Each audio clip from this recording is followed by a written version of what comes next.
everybody. Welcome to YB STARLIGHT. Today we have with us the ever-engaging and persona editor Prateek Sachdeva. Hello Hey, Prateek. Thank you so much for joining YB STARLIGHT and for your support. thank you for inviting me. It's an honor. Oh, thank you. Thank you so much. A little about YB. YB is an art curational platform for all of the artists. We also have an e-commerce where these artworks can be sold. All right. So to get us started, how did you come about drag? The drag that what I do right now, what I know as was pretty modern. It's when drag culture in the US was becoming mainstream, thanks to the Yeah. show RuPaul's Drag Race. Uh, but I knew about the art form from a very I saw this play when I was a kid, and I saw that the female role was being played by a man, which got me really like curious. And I asked my mom, and she said it's been a tradition which has been going on because thanks to the oppression of women in our society, uh, sarcasm. uh, Women were not allowed to work outside. So even in theaters, even in shows back then, there were men who used to play feminine roles. Yeah. But so this particular play that I saw was it had no. I don't know if they had a reason to cast a male for this. I don't know all of that. But my mom told me that this is what it used to be, so it's pretty normal. So I was like, okay, if it's normal, then maybe I can think of it. Maybe I can do it. And this is me like I think 6 or 7 years old. And then my mom was like, sure, what are you going to wear? And then I run back to my sister's cupboard and take out like a really pretty floral skirt, which is like Velcro. And I wear it and I start dancing with, I think, whatever movie was on at that time. I was just mimicking that, probably like some Kajol song or something.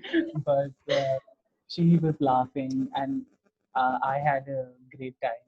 But I didn't like continue it at that age. I Yeah. think I just did it for fun and out of curiosity.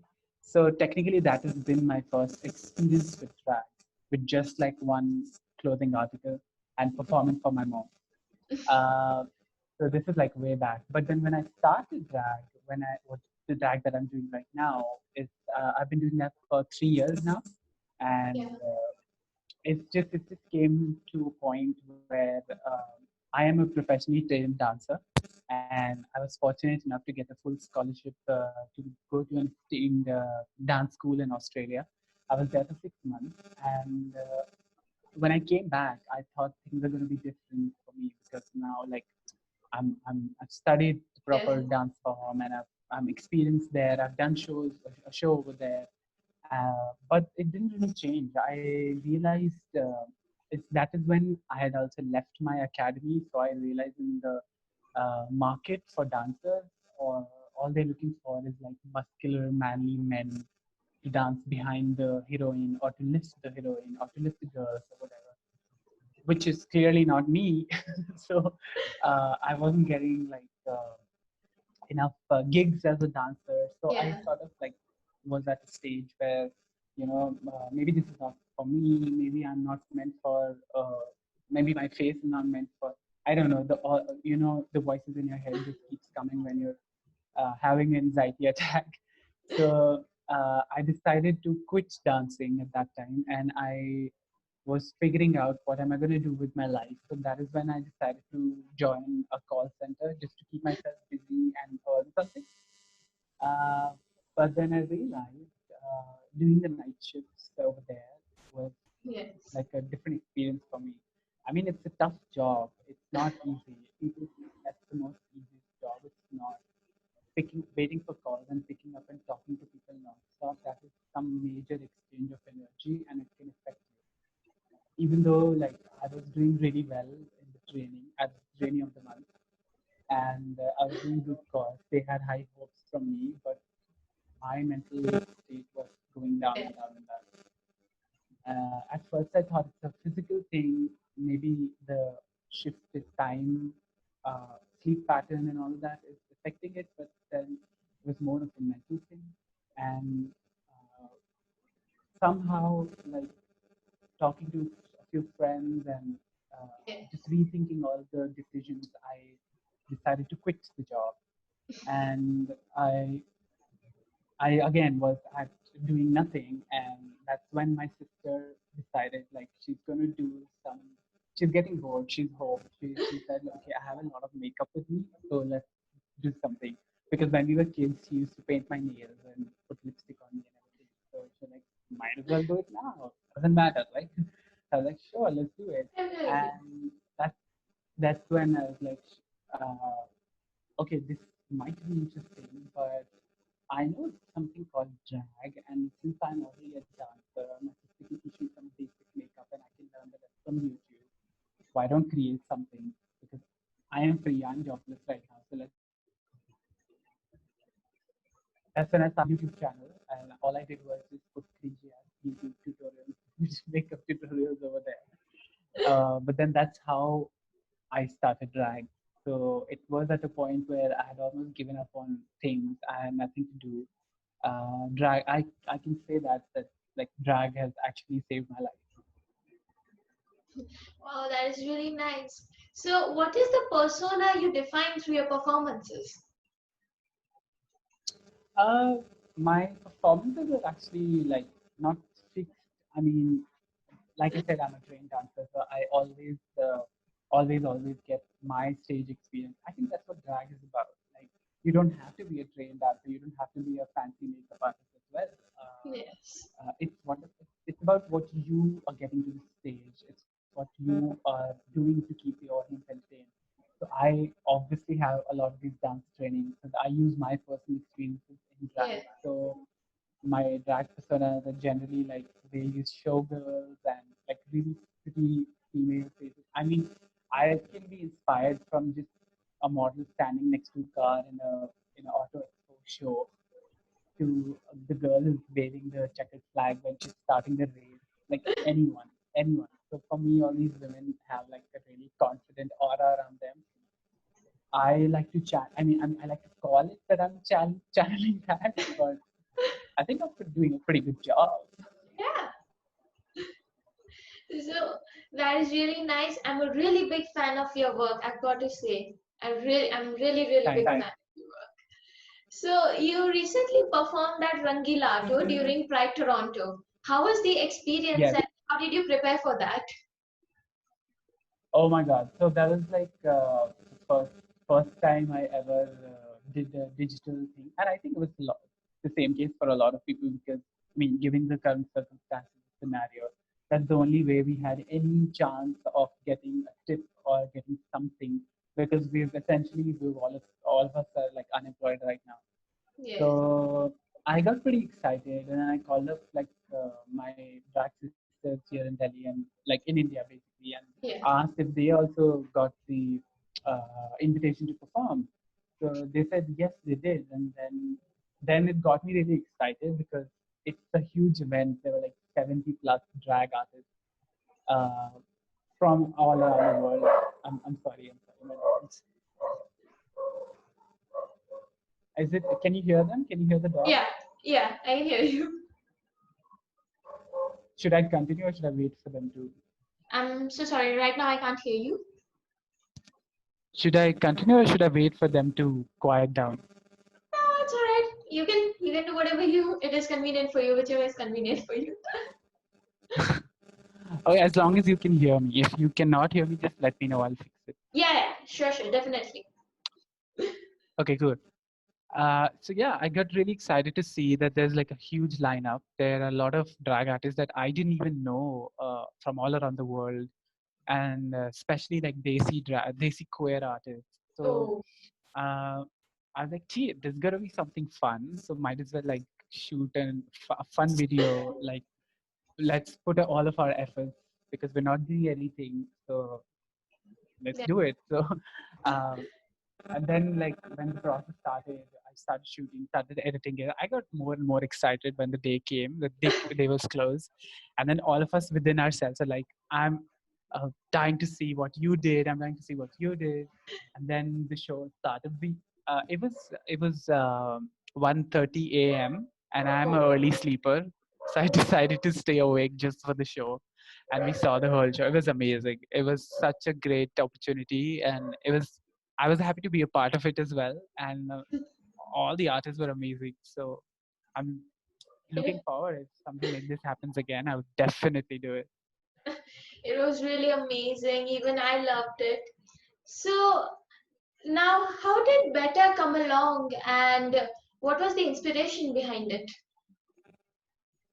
I do not like to call like pinpoint my inspirations to like a particular thing. Um, Honestly, I sorry, honestly, I like to get inspired every day.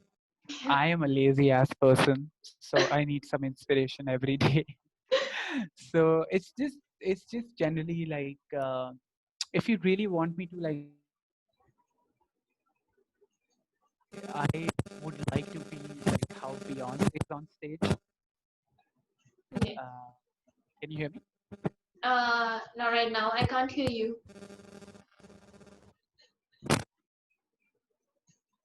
Can you hear me now? Yeah, I can hear you. Yeah. I can hear you. Okay. Can't hear you. I can't hear you. I'm so Is sorry. something I wrong, can't. right? Yeah, it's like your voice is breaking out, like every sentence.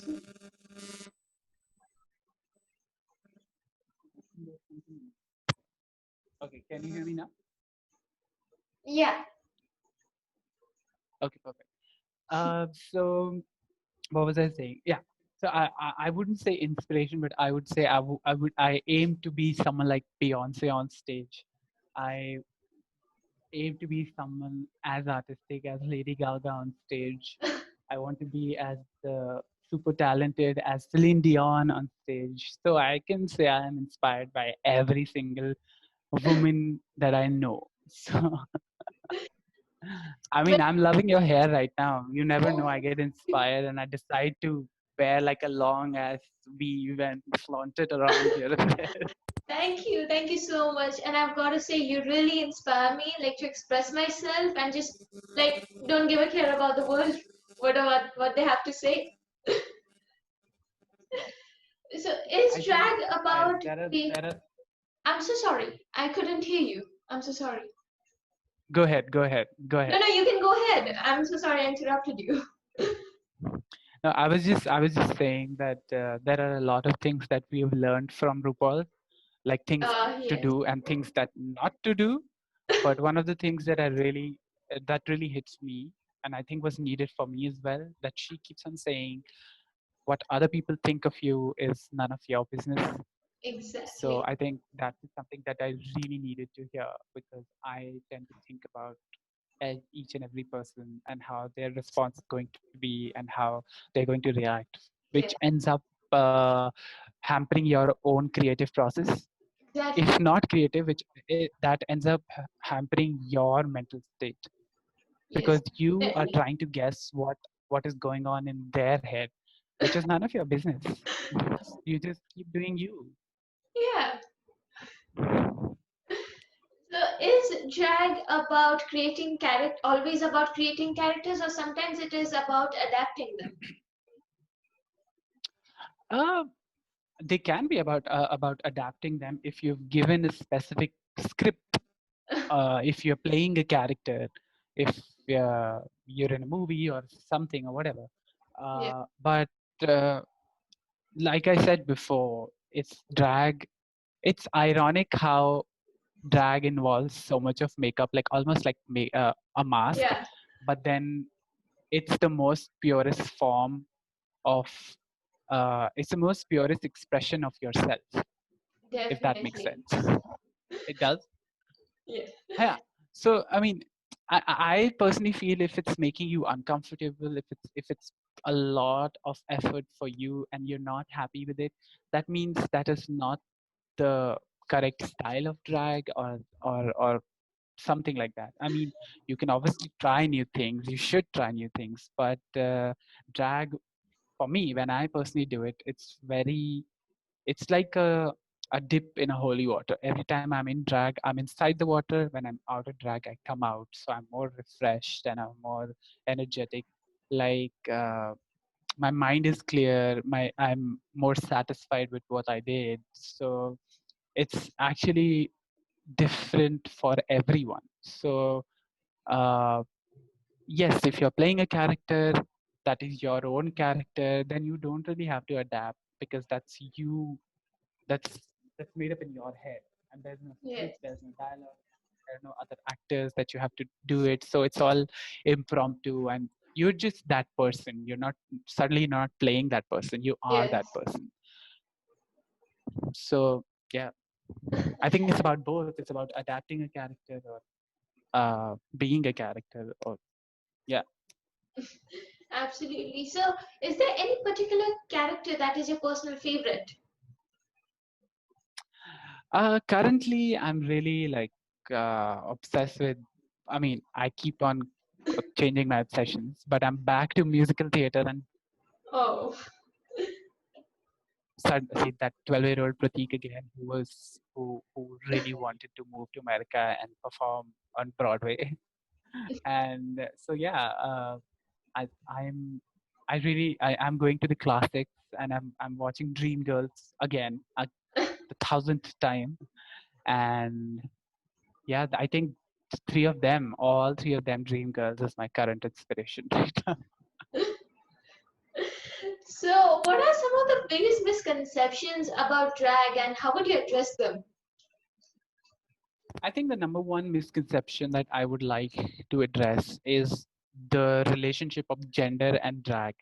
Like a lot of people think it's for gay men, it's for not gender, sorry, your sexuality and drag. So Yes. yeah, so a lot of people automatically consider it as a gay sport, Yeah. and I mean it's not supposed to be like that, but coincidentally there are a lot of gay men who are interested in drag, but then uh, there is no specification. I've never heard anyone say that you have to be gay to be a drag queen, or you have to be a man to be a drag queen. You can be a woman to do drag as well. Yeah. You can be a woman and do a female drag. You can be a woman and do a male drag and call it drag king. There are a lot of things, and I would suggest do not get lost in the labels. There are a lot of labels out there. Uh, you don't want to be confused, so do whatever you feel is the best for you. So that's the first misconception: sexuality and drag. The other misconception is there's a difference between cross dressing and doing Yeah. drag. uh, Cross dressing is basically like I wouldn't say it's okay, to put it in a very easy way, cross dressing is part of drag, but drag is not Yes. cross dressing. Okay. So but again, not all drag kinds have cross dressing. There are gender neutral drags as well, drag artists as well. So you don't need cross dressing over there. So that is why the whole concept of drag is not cross dressing, whereas cross Yeah. dressing is essentially dressing up as opposite gender as what Yes. you express normally. So yeah, there's a little difference over there. Third misconception, so it's like I have this memorized. No, it's not.